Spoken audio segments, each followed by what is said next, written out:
Welcome into the Gaming Discourse. I'm Tyler Frater alongside Richard De La Cruz, Hello. who is back in I'm back, baby. Chief Engineer, Lieutenant Commander Connor for Raider. Got it in one. It is Monday, August 7th, July 2023. Follow us on Twitter and Facebook at the Gaming Discourse. Go to our YouTube channel, YouTube/Gaming Discourse. We post videos. Patreon.com/The Gaming Discourse, where you can support us for $2, $4, $7, and $10 and get your name in the credits, early access to videos, access to our Discord server, and more. Richard, Gaming Discourse FM, our sister channel. Will you have a new episode this week? I will have a new episode this week, yes. Richard will have a new episode, so go look for that. And more in the FM. foreseeable future. Yay, and more in the foreseeable future. That's the answer we were waiting and hoping for. Okay, so we're back. All three of us in the house. We've got some spicy takes we're going to get into. I'm going to break down why Strauss Zelnick's contract is just a complete load of garbage. And we'll get into some other stuff. If it's okay, I'm going to talk about Death Stranding for 45 minutes. Mm-hmm. So buckle up. I'm just kidding. But we'll talk about what we've been playing. I'll start because I've bounced around. I've been doing a bunch of like random stuff. I desperately want to play Baldur's Gate 3, but I do not have it. But man, has it taken over the world right now. And that makes me super happy because I'm a fan of, because that vein of RPG, the Larian Studios, Divinity and stuff like that, that's like old school RPGs. So to see it flourishing like that, and on Steam, it got up to like 800,000 players, concurrent players or something like that. That makes me really excited and really happy. Like I'm a fan of Pillars of Eternity. I played through the original Baldur's Gate last year and had a lot of fun with it, although it's hard as hell. And this one is apparently as well. Divinity, same way, hard as hell, like a real intense RPG. So I'm really looking forward to eventually getting around to playing it. But until then, I've bounced around and played a bunch of different stuff. I downloaded, so on PlayStation Plus, one of the games you can download is the Death Stranding Director's Cut. So I downloaded that, hopped back into Death Stranding, and that's what we'll talk about Death Stranding later. But I really enjoy that game. And I hope that they do certain things with the next one. I think we'll save Death Stranding discussion for later on.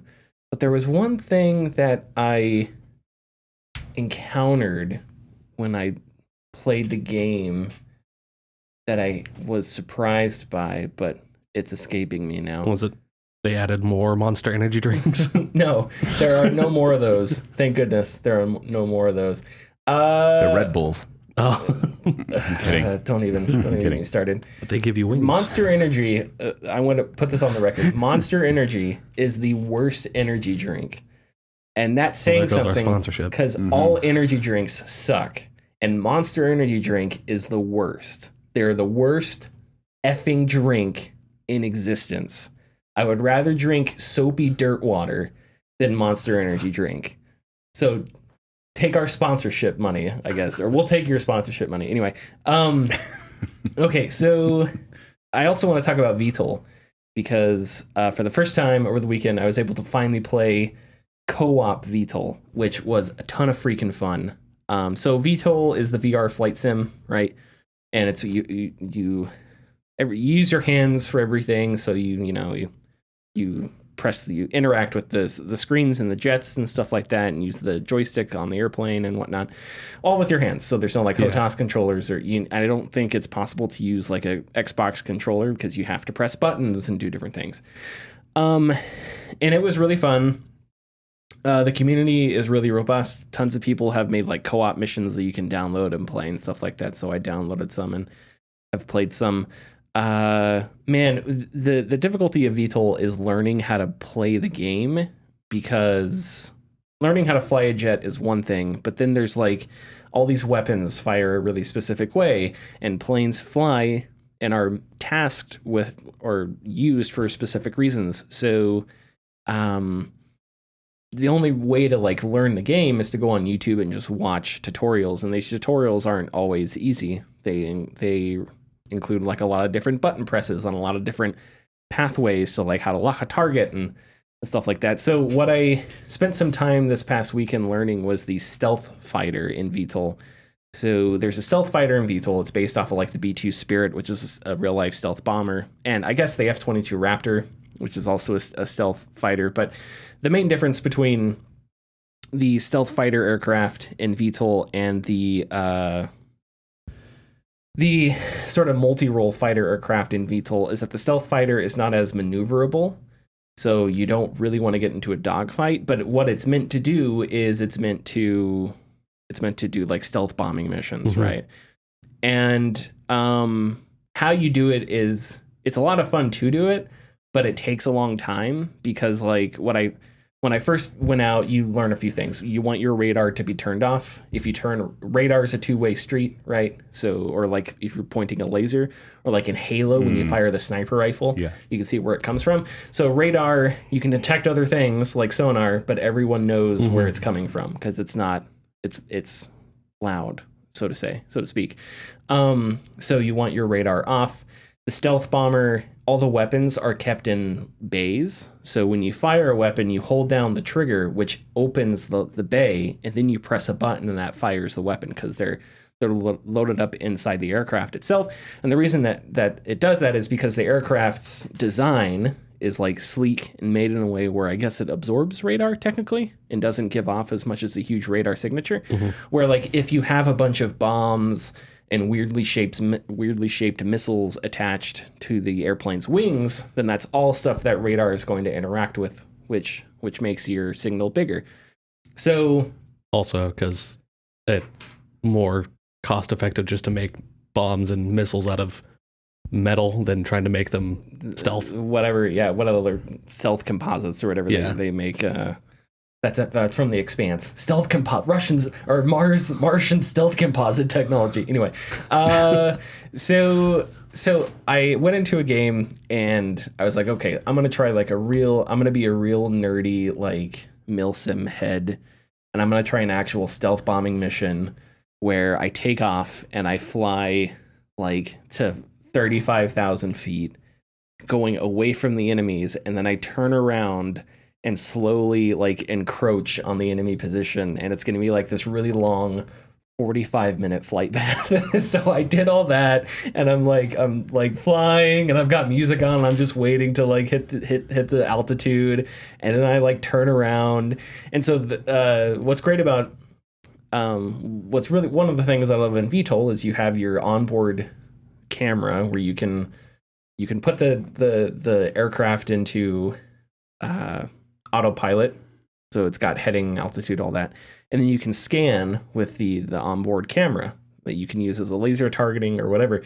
So take off, I'm almost getting to the enemy zone, and I'm like scanning for the enemy radar and the enemy missiles and stuff, and I finally get close enough where I can pick them up on my camera. Now they are super far away, but this camera zooms in like it's in Star Trek, like magnified 10 times, super far. And I'm super excited because I'm like, hell yeah, I'm finally gonna be able to learn how to do like stealth bombing. I'm gonna take these things out so far away that they can't detect me. So I open up the bomb bay doors and I have no idea how to fire this missile that I have equipped. So it's like I open it up and I'm like, all right, what do I do here? It's a laser lock, so I'm like trying different buttons to figure out. And eventually what happens is I get close enough that I just hear on my warning, there's another system, a radar warning. I forget what it's called, but essentially it tells you when radar pings are hitting you. It doesn't necessarily mean you're detected. It just means a ping hits you. If whether or not you'll know, they know if you're a bad guy to them. If suddenly you get a missile warning, which I got plenty of, missile lock, missile warning, and you've got like the red outlines on them. So anyway, so I need to get better at that. But flying co-op was really cool. One thing that's neat about VTOL is the stealth aircraft sends its data to other players. So the idea is, especially in PvP, but I assume it also work in co-op, is if you really want to get into it, the idea is one player would fly the stealth aircraft, they go out, they recon the area, they find the SAM sites, they find the other aircraft if they're on the ground or whatever, maybe they bomb a few the SAM sites or whatever, and then the multi-role fighters come in that aren't stealthy at all, and that's when they can mix it up and sort of do and sweep up the rest of the enemies. So that's kind of the idea behind it. So mixing and matching the different compositions will be fun in later multiplayer games. There's also a helicopter in the game.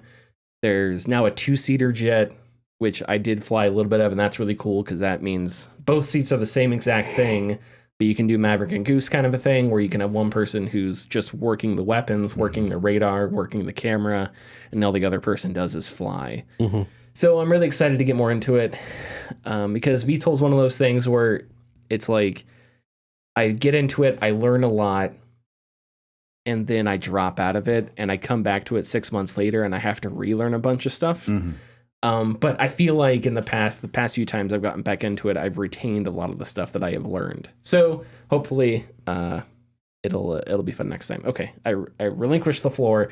Our camera stopped working, which annoys me. I'm going to get up and try to fix it. You guys go ahead and talk about the games you've been playing. Go ahead. I don't know if you've heard, but I hate video games. I have heard. Therefore, I haven't played any in the last 2 weeks. Well, this is going to be really short, so you better fix the camera quick, Tyler. Unless you want me to talk about Honkai and Genshin some more. Okay, go ahead, Connor. Maybe I won't fix the camera. Who knows? Well, I'm continuing through Dragon Age Inquisition. I got to Skyhold, and so far, so good. The floor is still loading in, and my save hasn't corrupted yet, so off to a good start. I don't know if you remember this, Richard. I talked about it a long time ago. Mm-hmm. Every time I've played Inquisition, reinstalls and everything. Yeah. My save corrupts at Skyhold, and the floor stopped loading it. That's wild. That's time. Actually quite terrible. There's something wrong. And I can't tell you what it is because I've done fresh installs of it, and the same thing happens. And of course, there's no updates or no hot fixes or anything. And no one talks about it. Yeah, no one knows. I'm the only one that's had this issue. The next best alternative to Baldur's Gate 3 is Dragon Age Inquisition. I'm kidding. There's a couple people I saw. I was like, I don't have Baldur's Gate, so I have to go back to Dragon Age Inquisition. And so, yeah. Inquisition was very good. It was very good. I liked what I played of it. I never got to all of it. Okay, it's a very big game. Mm-hmm. Did you hear the thing that apparently you can ride horses and whatnot, and if you sprint with a horse or a mount, it doesn't actually change your speed. It doesn't actually change your speed. It just gives you speed the blur lines. Yeah. It makes you think. Yeah. Which we need to talk to Dara again because I have a bone to pick with him. You lied to us this whole time, making me think I was fast on the back of my polar bear antler thing that I. But that's it. He won. You thought you were going fast. Yeah. Oh, Mark Dara did win. How dare you? How dare you? Okay, let's hit the ad and get to the news. Thanks for listening. If you like our content, please consider subscribing or leaving a like and comment. You can find us at patreon.com/thegamingdiscourse. And our tiers are $2, $4, $7, and $10 and include getting your name in the video credits, early access, and access to our Discord server. Sorry to disappoint you, Dad. It doesn't matter. Not having any games to play. Okay, so we're going to talk about Strauss Zelnick. All right, let's go. I was going to say I wouldn't go that far, but you know what? I don't know. Red Dead Redemption's, they're remaking Red Dead Redemption. No, they're not. It's coming out for the Switch and the PS4. And I'm setting the blame squarely on Strauss Zelnick, even though that's probably not totally true. As disclosed in Take-Two's annual proxy filing and pointed out by Axios' Stephen Totillo, Take-Two CEO Strauss Zelnick and company president Carl Slatoff will split a payment of $72.3 million, which is a mix of cash and stock. The two are paid jointly through their management company ZMC, and they'll split the $72 million at a 60-40 for Zelnick. According to Totillo, $43 million of that is tied to company performance, and about 25% of that number is related to an expected increase in recurrent spending. You have NBA 2K, you have GTA Online, and those are sort of their big money makers. And then Zynga as well. Yeah, those are going to be their big, I assume, recurrent spending, like whales or what have you. So yeah, we talk about the economics of the games industry a lot and how complicated it is, and how expensive games are and stuff like that. And then you see something like this and how QA people are paid. And I don't know, man. It's hard for me to believe that Strauss Zelnick, that the job he does is so difficult that he gets that it's worth this much money. Okay. So, but you're not paid what you're worth, right? You're paid like what you're worth to replace, not necessarily how hard your job is. Because if we were paying people for how hard your job is, we would pay teachers more, we'd pay public defenders more, we'd pay people that actually do stuff in our society. Okay. So what does Strauss Zelnick do that's so difficult that like okays this amount of money? I don't think it's anything. And I guess it bothers me that when we talk about microtransactions and when we talk about how expensive games are, oftentimes we forget in that discussion that executive compensation, and I understand this is not just straight cash, right? I get that they're not just handing him literally a wad of $36 million. I understand their stock, blah, blah, blah. It doesn't matter. If there's this much capital that can be paid to an executive or something, I think we should ask whether or not the job that they're doing is really worth that much money. And I think the answer to that question is probably not. Unless your definition of worth is increasing the bottom line through microtransactions and stuff like that. And if you want to defend that world, that's fine, but just know that when we talk about the greatest games ever made, those games cannot exist in a world where executives' incentives include recurrent player spending. Well, I think speaking of value and worth of a position, for CEOs specifically, I think the worth to actual importance ratio is heavily skewed because if a person can be the CEO of 3 different companies, then it's probably not that much work. And who are you talking about? A trash human. Okay. Take 2. All right. Yeah. Well, Strauss on it. Yeah. Well, I was talking about a different trash human, but that one too. That guy Kotick, right? I don't know. Who are you talking about? There's so many we can. I was talking about Elon Musk. Boom, boom, boom. That guy. Yeah. What does he have to do with video games? Well, no, I'm just saying CEOs. No, I know. I CEOs. get it. Yeah. I don't think their worth versus the work they put in towards the product, and that's worth it. That's usually never the case. And it sucks to look at these numbers and see how much money can be rerouted into the support of tons of other games that don't get second chances in order to be successful, in order to bring in a higher income for the company. I don't have any good examples right now. Well, I think you can just look at how often. I mean, what Striking Distance Studio just laid off like 33 people, right? And it wasn't because, well, the statement that they put out was not because we're in a such tight financial pinch right now that we just have to let these people go, right? So the statement was we're reprioritizing our blah blah blah blah blah, right? So okay, it comes down to the complete like reorganization of an entire industry, and I'm not going to sit here and I never say that I understand the economics of the games, and you know what? I don't think anyone actually does understand the entirety of the economics of the games industry. Just like I don't think there's anyone out there that really understands the entirety of the economics of the global economy or anything like that. But I think you can sort of point at 2 realities. And reality 1 is a world where Strauss Zelnick makes this much money and his company lives off of NBA 2K microtransactions and GT online gambling and buying fake money and bullshit like that. And the other world is the games that everybody supposedly loves, like Elden Ring or God of War, or name your favorite game that isn't infested with microtransactions or is as good as it can be and, doesn't sort of kneecap itself with microtransactions. And in those 2 worlds, I think you have to pick one, and I think most people would pick the one that or the games are better. And if you do that, then you have to acknowledge that this is part of the unsustainability, and I think the growth toward an industry that we don't want. Now, ideologically, I'm sure there are a lot of people that would disagree with me. People may make the argument that it's like, well, you're not paid according to how difficult your job is. You're paid on what the market could bear, what the market can bear, right? So like an athlete gets paid $30 million a year, and it's like, is hitting 63 home runs really worth $30 million? Or is it worth $30 million in the off season that athlete gets paid according to the market that athlete exists in? And that's the fact of the matter. But the discussion you would have to have is, okay, but is that athlete actively doing something to hurt the sport?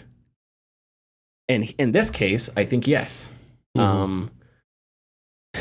Because when the priorities are all about recurrent spending, we can say this over and over and over again. That's what is going to happen. And it still bothers me that we got that quote earlier this year from the person that works at Zynga who talked about people in the VIP management people at Zynga. Yeah. Oh, right. Who call people. Yeah, who call people and talking about how they know to apply pressure and stuff like that. Like a casino. And all that. And that person that executive came from gambling. They came from gambling to mobile games. And again, like that world exists. And this sort of payment structure exists because those are the incentives, and that's the motive. So yeah, this is just me voicing frustration that we talk all the time about all the problems in the games industry, and some people are just obscenely paid, and there's just no way. I'm sorry. At one point, we make this joke. We make the joke all the time. Gamers don't want cowboy games, right? Yes. And that comes from a story that Strauss Zelnick has told. Jason Schreier talks about it in one of his books, where at a time before Red Dead Redemption, empty-headed executives were afraid that a Western video game wouldn't sell, which is the dumbest fucking fear, especially considering the massive quantity of American mythos that's wrapped up into the West and all that shit, right? Okay. But at one time, it was literally, we don't know if they'll sell, so we can't make one because we don't know if it'll sell, right? Which is the same logic as a little kid who won't eat broccoli because they say it'll taste bad even though they've never actually eaten broccoli before, right? So the logic's the same. It's just one is a 60-year-old white guy who makes, $20 million a year or something like that. And that bothers me because that I don't know, that same mentality, that stifling of creativity shouldn't be rewarded, shouldn't be the driving force behind so many of the decisions in the industry, and yet it is, and I hate that. I think if you are passionate about games, you would have to agree with me, but I don't know. The disparity between what Zelnick is making now compared to what he was apparently making a year ago is quite high, and I'm not sure what causes that, but I have a short list here that I'm going to read. But last year, in January 2022, it was reported that he was making $18.1 million. Now he's making, half of 72, so like 35 million. It's a 60-40 split, 72, so yeah, whatever. Let's see. Do the math. Bobby Kotick is 154.6 million. Yeah, which, holy shit, yeah. Talk about a joke. Yeah, he's and again, go ahead. You were going to say. Strauss Zelnick's making just about as much as Andrew Wilson now, probably about 34.7 million. But we got Hajime Satomi of Sega making 2.9 million. And that's and Japan is a different economy. Sure. Yeah. Well, a different mindset as well. And Shuntaro Furukawa of Nintendo is making $2.8 million. Yeah. And the biggest company out of all of those guys. And I don't know how, I know absolutely nothing about Japan. I can't even point to it on a map. Mm-hmm. Just kidding. I can do that. Maybe. Don't test me on it. That's sad. But, so I don't know that $2 million is a straight cash, direct deposit. Is there cash stock? Like that 100 million Bobby Kotick number, I'm sure is not straight cash. There's like stock options in there or whatever. You know, these things are complicated. They're not always tied up. It's never going to be a direct deposit straight to Bobby. If there's a hard number next to his name, that's what he's making. Yeah. But the point. But I think that's important. I know, because even when you consider the nuances of it, it's still too much money for the kind of, because none of these guys are doing a good job. None of them by any metric that matters to people that want video games to succeed creatively. I don't know. I made up creatively. You should take away a couple consonants. There we go. Yeah. For video games to succeed creatively. There you go. And create like innovation, right? But that's not their goals. Their goal, Andrew Wilson's goal, is keep vomiting out FIFA Ultimate packs. Bobby Kotick's goal is just to, I don't know, write emails for be his a whiny little woman bitch coworkers on The Verge or Vanity Fair or whatever article he went into. And Andrew what's this guy? Strauss Zelnick. His job is to make money off of NBA and fake money in GTA Online, right? But if you talk about like, have their games been good? Red Dead Redemption 2 was amazing. Zelnick had zero to do with that. At least with the story portion of it. He signed off on it. He was like, yeah, do it. Yeah, what a genius. Mm-hmm. Anyway, so these people should not make this much money. QA and listen, is the answer, okay, Tyler, well then you just distribute the money to QA testers? Yes. And it's like, well, how much is that going to be? You know, if you have thousands, if you have 20,000 employees, is that really going to be that much money? I don't know. The point is, if you want less buggy games, then yeah, put it in QA. It shouldn't be as concentrated at the top, regardless of how much. And advocating for making a system better, right? If the reaction to that is, well, can you solve every problem in existence? It's like, okay, well, no, I can't. But we need to at least, that's the meme. Throw right? around some ideas. And the world that these guys is creating is actively not the better one. It's actively the worst one. Jesus Christ. EA had the Star Wars license and they sat around with their fingers up their asses for years doing nothing. And that's when Star Wars was still like in good spirits. Now everybody's like depressed because it's bad. Andor was good, but like other than that, everything's a joke. But like back then, everything was optimistic and cool. And the one Star Wars game that's been released, at least the big one, Jedi Survivor and stuff, has been popular and done well. And that falls in the square of EA leadership and executives. There was a time when EA was doing nothing with the Star Wars license, and anytime any information came out about pandemics canceled Battlefront 3, every video game forum was just popping off with theories and people trying to get as much information as they can out of it. There was clamoring for the game, and EA did nothing. It was a sad, sad day. Those were sad, sad days. Yeah. Child Tyler is still dead inside. Okay, let's move on. We're going to talk about an op-ed by Chris Dring of GamesIndustry.biz titled "Let's Not Rush the Death of Physical Games Just Yet."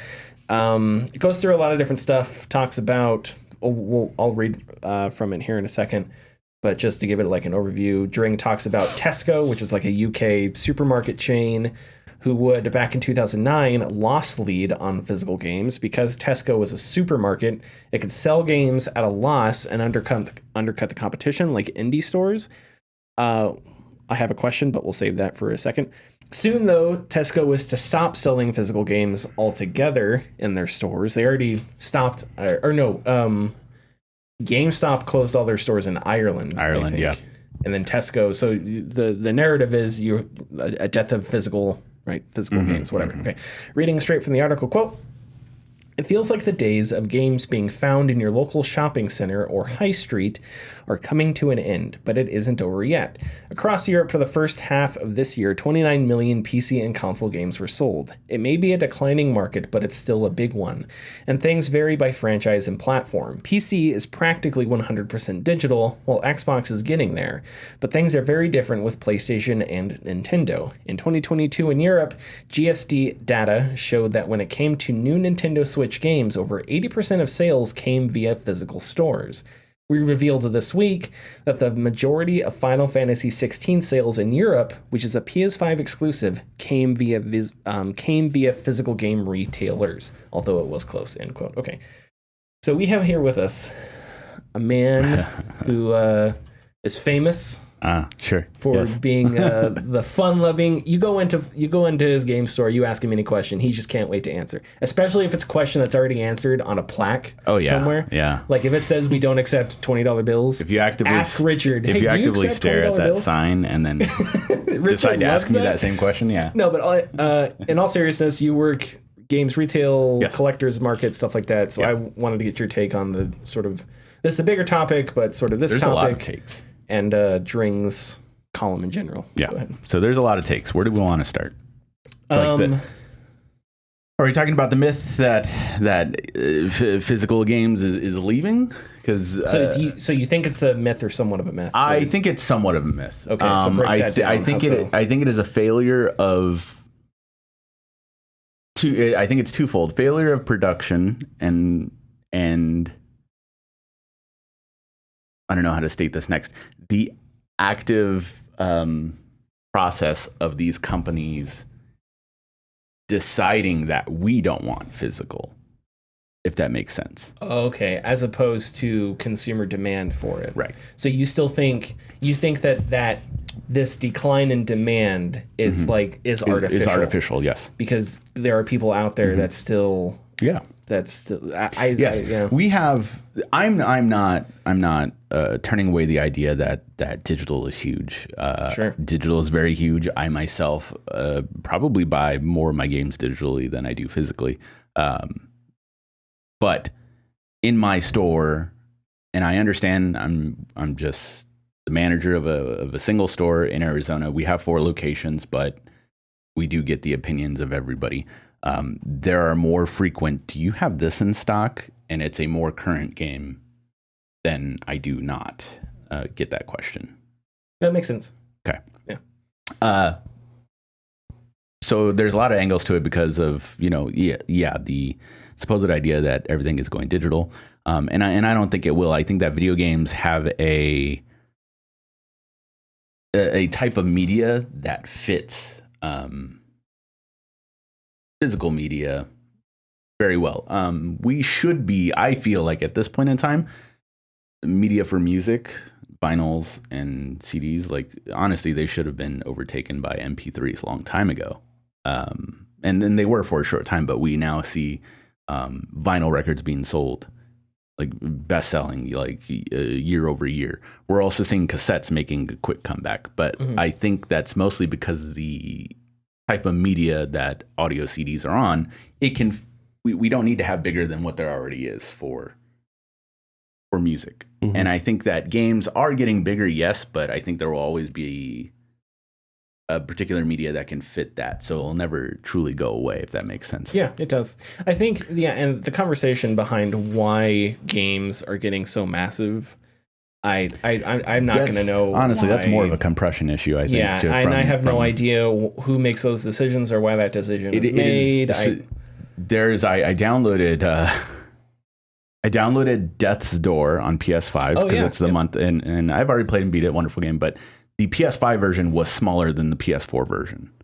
Oh wow! Okay. And I remember when PS5 was coming out, that was something that they were touting, that the PS5 versions would be smaller because they needed to use the way the hard drive worked. Yeah. But we haven't been seeing that, and it seems like it's more a publisher of a compression issue. Like the developers who are making these games aren't compressing the games correctly, whereas Japanese developers are. We have a game, obviously, like Breath of the Wild and Tears of the Kingdom that are under 20 gigabytes. Yeah, and they're huge. And they're enormous games. Yeah, not graphically intensive, but sure. But they still have an art style, art direction. So, but even games with like that are, I think regardless, there's a lot of data in that game. Yes, yeah, obviously, and all the stuff you can do and you can build things in the game and stuff like that. So it records your movements to an extent. Yeah, it's so yeah, I'm not You're correct. It is somewhat surprising, and I don't know what the technical stuff that goes behind. And that is also, there's, they talked about Nintendo and how most 80% of the sales were on physical. I think that's twofold. Like I said before, those games can just fit on those cartridges. Witcher 3 fits on that cartridge. It's less than 30 gigabytes, but it fits on that cartridge. But also the other side is, of course, Nintendo fans want to have that thing, and everyone else wants to have that thing as well. And I don't think that will ever stop. So do you think we'll get to a world where, because Dring talked about how Tesco, which I didn't even know this was possible, that you could sell games cheaper and undercut like other... Yeah, Walmart does it all the time. See, so... Walmart sells their games $10 less than... But that's a special, correct? No, that's you at can launch. Just decide to do it. Yeah. See, if they want to take the loss on it, yeah. That's really surprising to me. I didn't because from my limited experience in retail, you can't just change the price of a thing. But again, that's a higher up decision. I think, yeah, because if you want to, you would, just like Walmart, they'd be taking the loss. Because I think for games, for brand new games, if my stores were to carry brand new games, we'd pretty much only be making like $5. But if someone like Walmart wants to eat the $10 cost, like if they want to eat the $5 and then the extra $5, so that they can get people just in their store. Yeah, sure. And while I'm here, I need to grab that too. And Walmart, and just like with Tesco, Walmart's making it back on people buying eggs or people buying jeans or back to school stuff or all the other departments. They get on pennies from China. Yeah, where they're actually making like their real. But it's kind of like with McDonald's, how it's like what McDonald's really makes their money on is like fries and drinks, not necessarily burgers or whatever. That's where they take the loss. So that's why they want you to do the combos and stuff like that. Well, I was gonna circle around to something. Okay, so is there a future where, because all these big box stores, Targets, your Walmarts, carry games, Tesco's are going out of, or not going to sell games, but that was a big box store that did. Where we sort of revert back to the small indie stores that will carry sort of new games now. Because if big box stores are, or even GameStop has trouble because that market is like too niche for them, but you have smaller stores where their margins don't need to be as high or as massive, do you think it's possible that could be the world we see in the future? Where smaller stores are able to like get back some of that new game market. That could be. It doesn't have to be. I'm not saying I don't want that or whatever. Pure speculation. That absolutely could be. I remember actually this is an example I have, but I remember when working for GameStop in the late 2000s, the idea from GameStop was we will get as many copies of the game as people pre-order, and then like 4 or 5 extra, or like X amount extra. So that's why pre-ordering was such a big thing, so that they didn't have to order however many they thought they could sell and be left with like X amount. So now, for all the people who didn't pre-order, who didn't want to pre-order or just didn't want to pre-order, they would walk into the stores, and this is where that artificial scarcity comes from. Like, hey, do you have a Call of Duty Modern Warfare 2? Sorry, sold out. We have like 2 left. Or in this case, a lot more frequently, no, we just don't have it. I guess I'll just download it because that's guaranteed where I'm going to get it from. And I think that's where that artificial scarcity comes from. Tinfoil hat, it could be their way of cutting out production costs, because the games industry, that's been one of the boogeymen of the games industry has complained about for a long time. And I think that's probably partially true.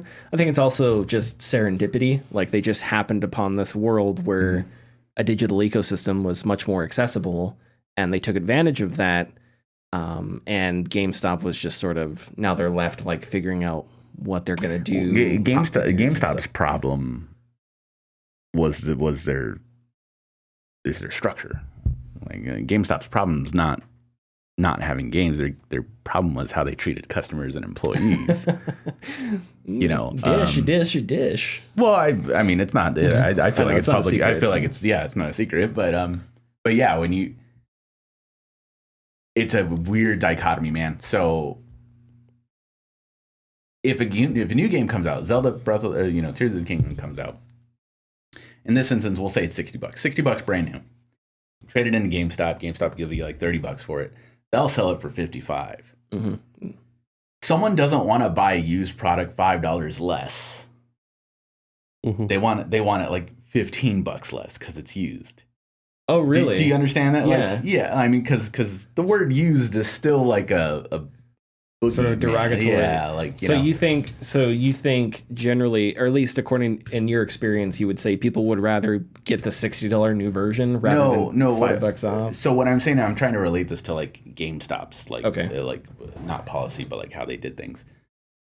And so when people go into the store and it's like, well, yes, actually, sorry, you were making the right point. It's like that used copy is $55, but a new copy is 60. I'm just going to take the new copy. Nobody would buy the used copy because just $5 more. So why not get the one no one's touched before? Yeah, but GameStop needs to sell at $55 to get that money back from the $30 that they gave somebody. Yeah. On the flip side, if someone's selling something, they don't want $30 for it. They want $50 for it because they think they have something that is like, so sure. It's this push and pull on both sides, and they weren't able to find a sweet spot. And so yeah, now they're stuck kind of in this position where they feel like they need to sell toys and stuff in order to make that money back when they could still make money on the video games. They just need to, fix a lot of things. And I wonder, because a lot of stuff has led to the sort of the big digital world and the accessibility of digital ecosystems. Also, I think you don't have... The industry has gone from like this where you had a spectrum of like games from indie to like AA games to AAA games to whatever, right?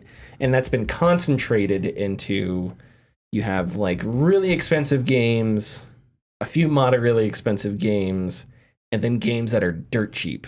And that's like the spectrum almost. I'm generalizing a bit, but to create a physical copy, you have to be able to afford to print out physical copies and get them distributed and stuff like that, right? And back in the day, it must have been more available to do that.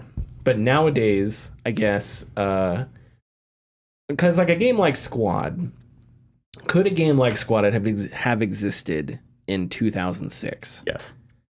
But would it have existed at the same scale that it does now? I just don't know. Like a big, sure, you had Arma back then. Yeah. Delta Force. You had Delta Force, which was a Ghost Recon ripoff. But Squad is like, it's a multiplayer only game, so there's no single player. Yeah. And games are like 100-player matches, right? And on any given night, you have thousands. On weekends, you have thousands of people playing the game, right? Yeah. Would you have gotten those numbers in 2006 with that sort of, because the market is smaller, and I don't know, could they have just done digital back then? I don't know. So they would have, this is a really long way of going about saying, I feel like the digital ecosystem has also made companies able to produce certain games that they may have not been able to, or may have been more difficult to when the physical market was a bigger chunk of the games market, right? But now when it's not, you don't have to use the money to get your game out there physically, because all you really need is the digital copy, right? So that just sort of another point I thought would be interesting to bring up.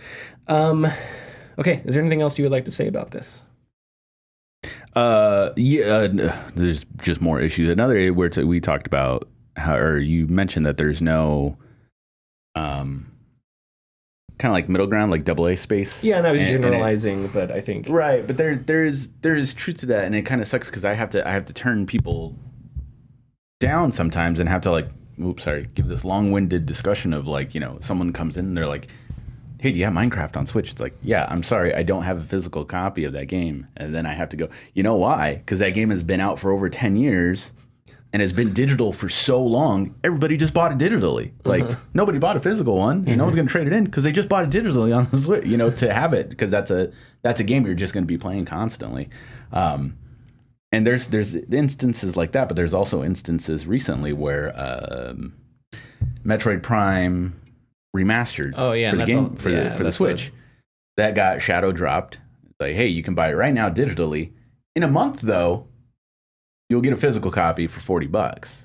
And let's say 30 to 50% of people decided right then and there, I'm going to buy the digital copy because there's no physical. And then later on, those people buy a physical version.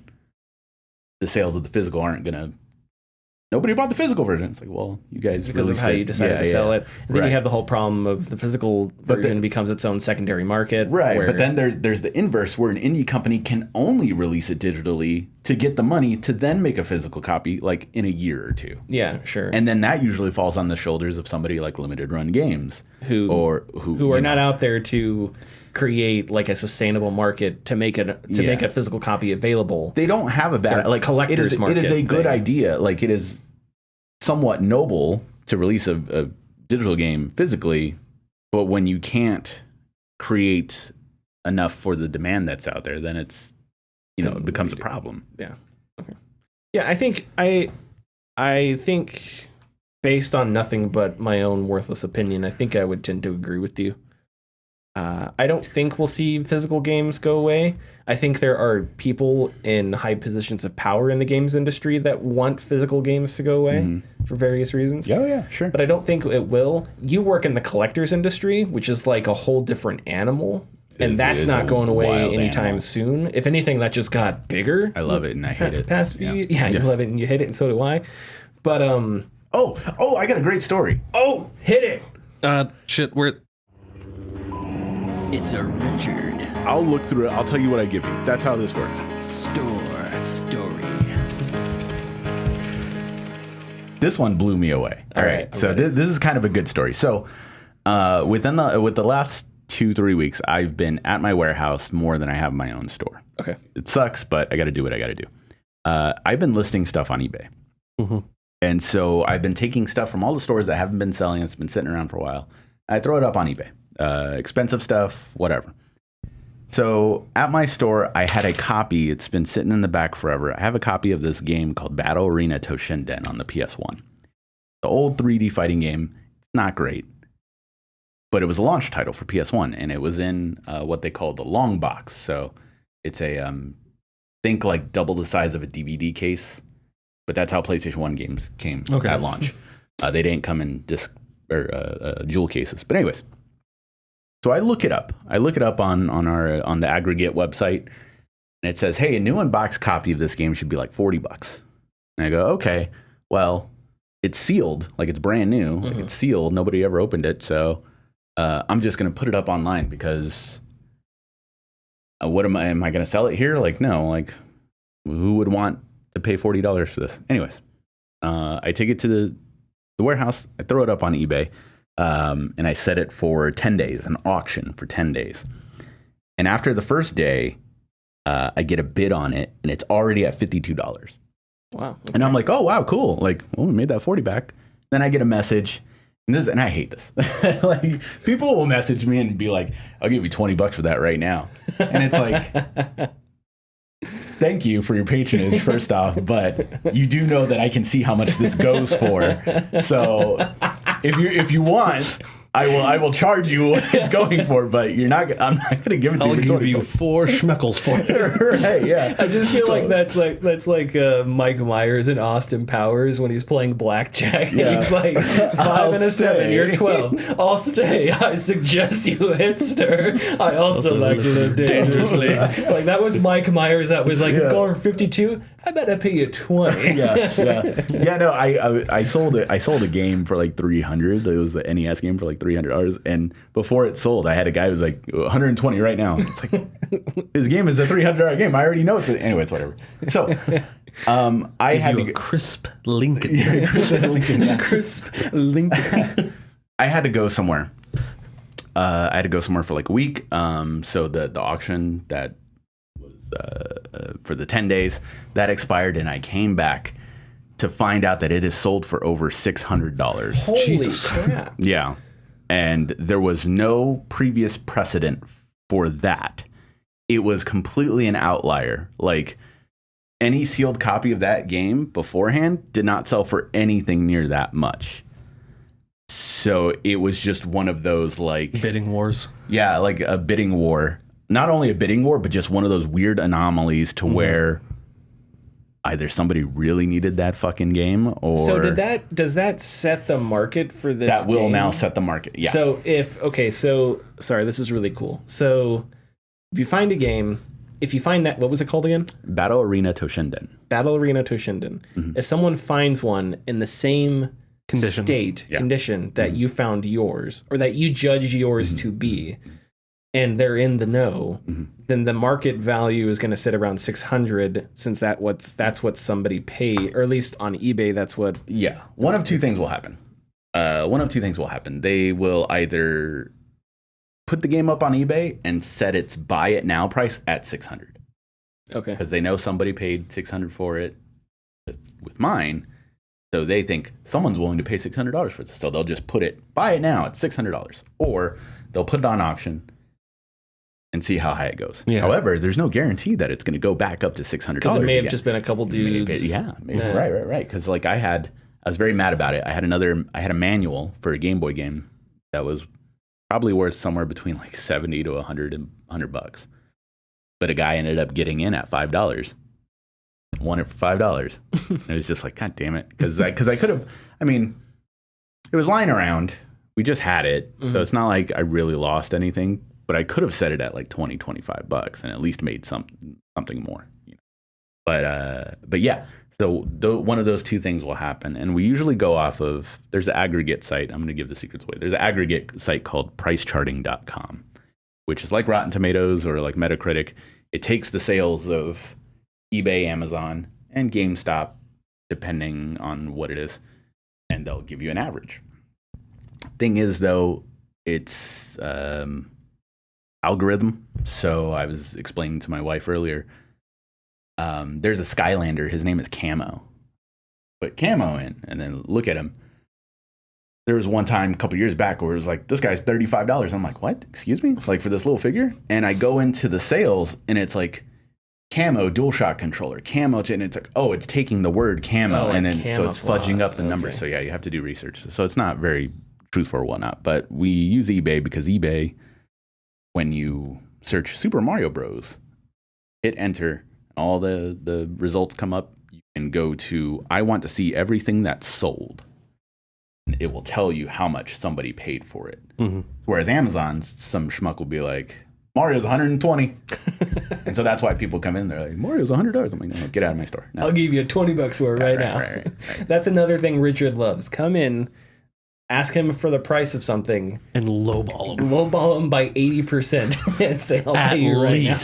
I love telling people Atari's worthless. I have an Atari. How much is that? That thing's worthless. You're so mean. Is there going to be some 12-year-old? Baby. What's that? Some 12-year-old like, hey, Mr. Salesman, I have an Atari. I like Guess what, you dumb son of a bitch? They're worthless. Grow up, kid. Don't you watch Angry Video Game Nerd? Welcome to the real world. He just runs out of the store. I like to tell them that it's worthless and that it's the reason why the video game market crashed in the 80s. So. But yeah, no. So yeah, because we're talking about the physical and collecting and stuff. It's like, yeah, like that thing just like out of nowhere, $600. So that was amazing to watch in real time. Cool. Alrighty. All right. Well, are we ready for tidbits? Sorry for taking them. Are you skipping the next one? We're gonna skip the next one. All right. Yeah, I got tidbits. What if I told you, in this world, there are bits and there are tids? And Richard is the only man who can put them together into tidbits. Whoa, good thing the camera's up. That's why I did it. An NES hacker has ported my favorite game to the Super Nintendo. And this is neat. User infidelity_NES on Twitter is an NES ROM hacker who has produced a couple of neat ports from the NES to the SNES. So he's taken an NES game and has like upped the graphics on it, made it 16-bit, put it on the Super Nintendo. Last week, he announced that he had completed work on a port of the NES game DuckTales to the Super Nintendo. along with improved sounds, visuals, and all the bells and whistles of a Super Nintendo game. You can find the file on archive.org, along with his other ports of the original Legend of Zelda to Super Nintendo, Mega Man 4, and Mega Man 2. All ported to Super Nintendo, so that's really cool. Magic the Gathering will continue their Universes Beyond line with the additions of Final Fantasy, Assassin's Creed, and Fallout. So those will become Magic the Gathering cards now. Interesting. They won't go for as much as the One Ring now. I don't know if you guys heard about that. Someone found it, sold it for $1 million, and then they sold it to Post Malone for $2 million. Mm-hmm. Now, what should have happened is the person who found it should have destroyed the One Ring. Yeah, that's the taken it to a volcano and thrown it in. Yeah, that's the only answer. No, you don't get to say yes because you've never seen Lord of the Rings. I've not seen Return of the King. Oh, that's right. Okay, I've seen the first two. At least, you can say yes then. All right, I'm shot down. I can say yeah.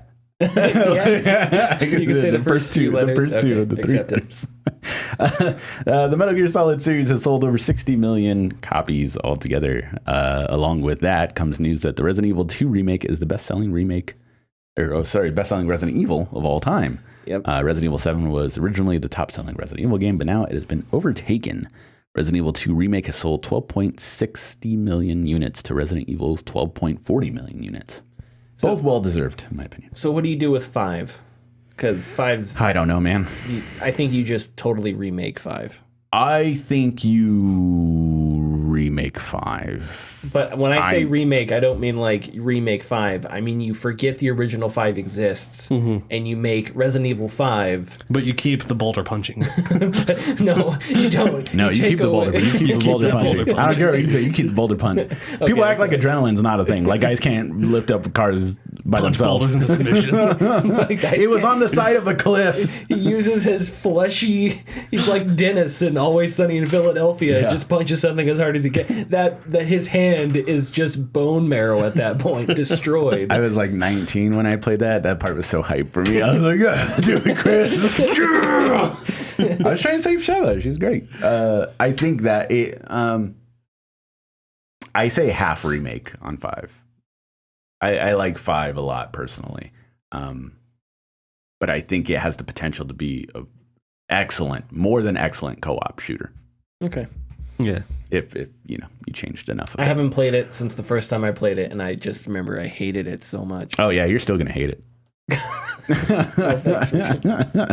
Okay, and another thing. That's good. That's gonna be the next coffee box. What's the best Metal Gear Solid, and why is it Metal Gear Solid 3? That's correct. Thank you. Yeah. Correct. Okay. I think Metal Gear Solid 5 probably has the best just pure gameplay. Oh yeah, of course. But it also is like it's like it was written by somebody that only knew the characters' names and nothing else about them. And I also have never gotten over the fact that it's revealed at the end that you're the medic and it's supposed to be like are you joking?